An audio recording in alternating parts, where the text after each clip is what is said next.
Lectura completa de los textos bíblicos de la lección 13. Hechos capítulo 27. Pablo es enviado a Roma.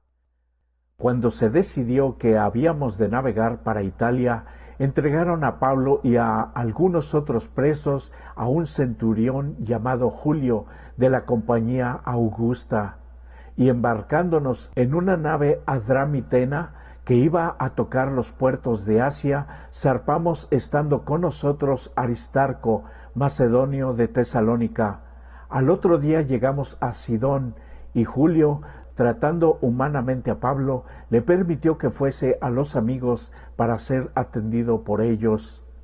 Y haciéndonos a la vela desde allí, navegamos a Sotavento de Chipre, porque los vientos eran contrarios. Habiendo atravesado el mar frente a Cilicia y Panfilia, arribamos a Mira, ciudad de Licia, y hallando allí el centurión una nave alejandrina que zarpaba para Italia, nos embarcó en ella. Navegando muchos días despacio y llegando a duras penas frente a Gnido, porque nos impedía el viento, navegamos a Sotavento de Creta, frente a Salmón, y costeándola con dificultad, llegamos a un lugar que se llama Buenos Puertos, cerca del cual estaba la ciudad de Lasea. Y habiendo pasado mucho tiempo, y siendo ya peligrosa la navegación, por haber pasado ya el ayuno, Pablo les amonestaba, diciéndoles: varones, veo que la navegación va a ser con perjuicio y mucha pérdida, no sólo del cargamento y de la nave, sino también de nuestras personas.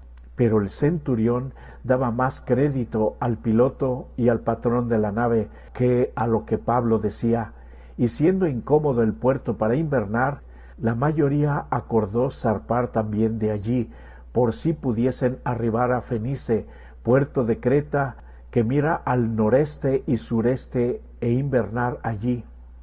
La tempestad en el mar. Y soplando una brisa del sur, pareciéndoles que ya tenían lo que deseaban, levaron anclas e iban costeando Creta.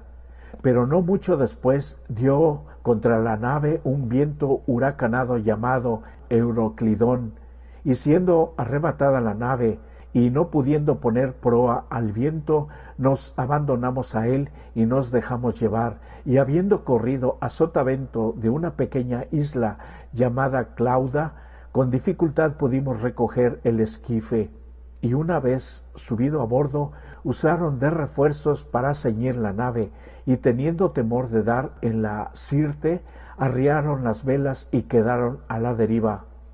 Pero siendo combatidos por una furiosa tempestad, al siguiente día empezaron a alijar, y al tercer día, con nuestras propias manos, arrojamos los aparejos de la nave. Y no apareciendo ni sol ni estrellas por muchos días, y acosados por una tempestad no pequeña, ya habíamos perdido toda esperanza de salvarnos. Entonces Pablo, como hacía ya mucho que no comíamos, puesto en pie en medio de ellos, dijo: habría sido, por cierto, conveniente, oh varones, haberme oído, y no zarpar de Creta, tan solo para recibir este perjuicio y pérdida. Pero ahora os exhorto a tener buen ánimo, pues no habrá ninguna pérdida de vida entre vosotros, sino solamente de la nave, porque esta noche ha estado conmigo el ángel del Dios de quien soy y a quien sirvo, diciendo: Pablo, no temas, es necesario que comparezcas ante César, y he aquí, Dios te ha concedido todos los que navegan contigo. Por tanto, oh varones, tened buen ánimo, porque yo confío en Dios que será así como se me ha dicho. Con todo, es necesario que demos en alguna isla. Venida la 14ª noche, y siendo llevados a través del mar Adriático, a la medianoche los marineros sospecharon que estaban cerca de tierra, y echando la sonda hallaron 20 brazas, y pasando un poco más adelante, volviendo a echar la sonda, hallaron 15 brazas, y temiendo dar en escollos, echaron 4 anclas por la popa, y ansiaban que se hiciese de día. Entonces los marineros, procuraron huir de la nave, y echando el esquife al mar, aparentaban como que querían largar las anclas de proa. Pero Pablo dijo al centurión y a los soldados: si éstos no permanecen en la nave, vosotros no podéis salvaros. Entonces los soldados cortaron las amarras del esquife y lo dejaron perderse. Cuando comenzó a amanecer, Pablo exhortaba a todos que comiesen, diciendo: este es el 14º día que veláis y permanecéis en ayunas sin comer nada. Por tanto, os ruego que comáis por vuestra salud, pues ni aun un cabello de la cabeza de ninguno de vosotros perecerá. Y habiendo dicho esto, tomó el pan y dio gracias a Dios en presencia de todos, y partiéndolo comenzó a comer. Entonces todos, teniendo ya mejor ánimo, comieron también. Y éramos todas las personas en la nave 276. Y ya satisfechos, aligeraron la nave, echando el trigo al mar. El naufragio. Cuando se hizo de día, no reconocían la tierra, pero veían una ensenada que tenía playa, en la cual acordaron varar, si pudiesen, la nave. Cortando pues las anclas, las dejaron en el mar, largando también las amarras del timón, e izada al viento la vela de proa, enfilaron hacia la playa, pero dando en un lugar de 2 aguas, hicieron encallar la nave, y la proa, hincada, quedó inmóvil, y la popa se abría con la violencia del mar. Entonces los soldados acordaron matar a los presos, para que ninguno se fugase nadando.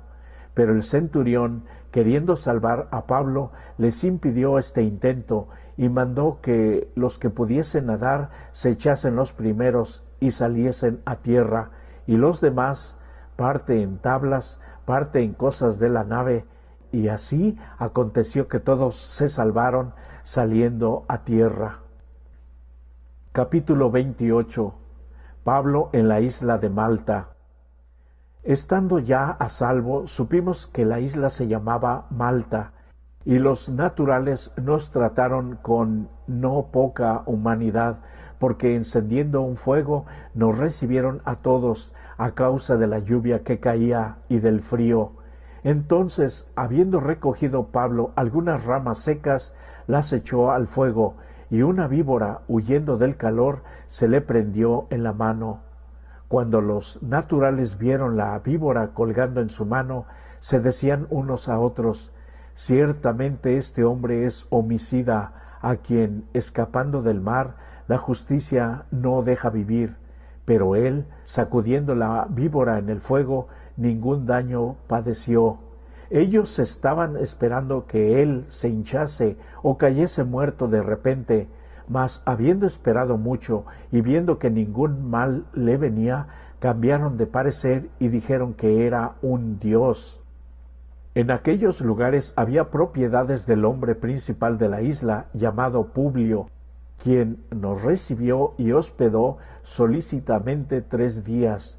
Y aconteció que el padre de Publio estaba en cama, enfermo de fiebre y de disentería, y entró Pablo a verle, y después de haber orado, le impuso las manos y le sanó. Hecho esto, también los otros que en la isla tenían enfermedades venían y eran sanados, los cuales también nos honraron con muchas atenciones, y cuando zarpamos nos cargaron de las cosas necesarias. Pablo llega a Roma. Pasados 3 meses, nos hicimos a la vela en una nave alejandrina que había invernado en la isla, la cual tenía por enseña a Cástor y Pólux, y llegados a Siracusa estuvimos allí 3 días. De allí, costeando alrededor, llegamos a Regio, y otro día después, soplando el viento sur, llegamos al segundo día a Puteoli, donde, habiendo hallado hermanos, nos rogaron que nos quedásemos con ellos 7 días, y luego fuimos a Roma, de donde, oyendo de nosotros, los hermanos salieron a recibirnos hasta el foro de Apio y las 3 tabernas, y al verlos, Pablo dio gracias a Dios y cobró aliento. Cuando llegamos a Roma, el centurión entregó los presos al prefecto militar, pero a Pablo se le permitió vivir aparte con un soldado que le custodiase. Pablo predica en Roma. Aconteció que 3 días después Pablo convocó a los principales de los judíos, a los cuales, luego que estuvieron reunidos, les dijo: Yo, varones hermanos, no habiendo hecho nada contra el pueblo, ni contra las costumbres de nuestros padres, he sido entregado preso desde Jerusalén en manos de los romanos, los cuales, habiéndome examinado, me querían soltar, por no haber en mí ninguna causa de muerte, pero oponiéndose los judíos, me vi obligado a apelar a César, no porque tenga de qué acusar a mi nación. Así que por esta causa los he llamado para verlos y hablarles, porque por la esperanza de Israel estoy sujeto con estas cadenas. Entonces ellos le dijeron: Nosotros ni hemos recibido de Judea cartas acerca de ti, ni ha venido alguno de los hermanos que haya denunciado o hablado algún mal de ti, pero querríamos oír de ti lo que piensas, porque de esta secta nos es notorio que en todas partes se habla contra ella. Y habiéndole señalado un día, vinieron a él muchos a la posada, a los cuales les declaraba y les testificaba el reino de Dios desde la mañana hasta la tarde, persuadiéndoles acerca de Jesús, tanto por la ley de Moisés como por los profetas, y algunos estaban de acuerdo a lo que se decía, pero otros no creían. Y como no estuviesen de acuerdo entre sí, al retirarse les dijo Pablo esta palabra: Bien habló el Espíritu Santo por medio del profeta Isaías a nuestros padres, diciendo: Ve a este pueblo y diles: De oído oiréis y no entenderéis, y viendo veréis y no percibiréis, porque el corazón de este pueblo se ha engrosado, y con los oídos oyeron pesadamente, y sus ojos han cerrado, para que no vean con los ojos, y oigan con los oídos, y entiendan de corazón, y se conviertan, y yo los sane. Sabed, pues, que a los gentiles es enviada esta salvación de Dios, y ellos oirán. Y cuando hubo dicho esto, los judíos se fueron, teniendo gran discusión entre sí. Y Pablo permaneció 2 años enteros en una casa alquilada, y recibía a todos los que a él venían, predicando el reino de Dios y enseñando acerca del Señor Jesucristo, abiertamente y sin impedimento. Romanos capítulo 1, versos 16 al 20. El poder del Evangelio. Porque no me avergüenzo del Evangelio, porque es poder de Dios para salvación a todo aquel que cree, al judío primeramente y también al griego, porque en el Evangelio la justicia de Dios se revela por fe y para fe, como está escrito: mas el justo por la fe vivirá. La culpabilidad del hombre.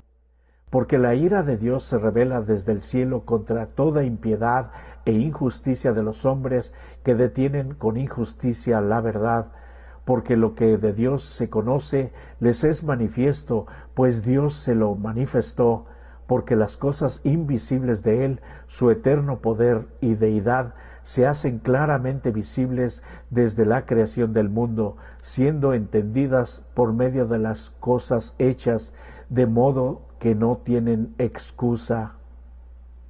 Romanos capítulo 1, versos 14 y 15.